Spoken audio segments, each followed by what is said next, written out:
Eubanks of Design for Serenity with your succulent tip of the day. And good news, we bought a brand new mic. Haven't started using it yet, but promise super soon we will. And thank you for bearing with us in the meantime. Today in Rancho Santa Fe, Hannah and I knocked out this raised bed in about a half an hour. How did we do it? Well, first we identified our foundation plants. The first thing that I staged in this bed was this Petalanthus macrocarpus.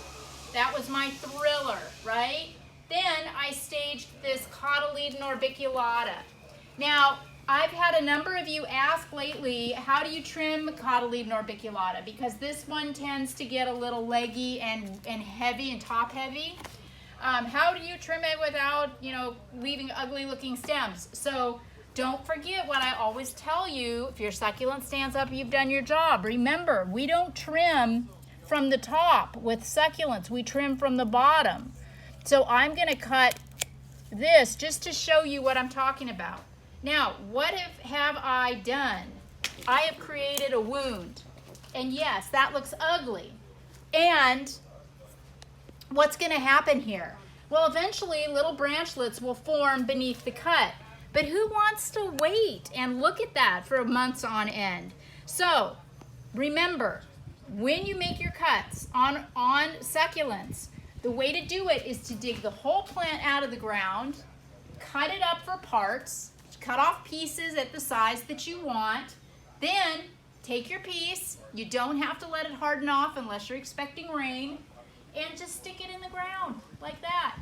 What do you do with the roots? You throw them away. Boom, done and done. That is how you prune Crassula orbiculata. It's how you would prune pretty much any of these plants. You don't cut from the top, you dig them out, you cut from the bottom, and you set it back on the ground. Greg, it's been 5 weeks since Greg had his heart attack, and it was pretty sad there for the first month or so.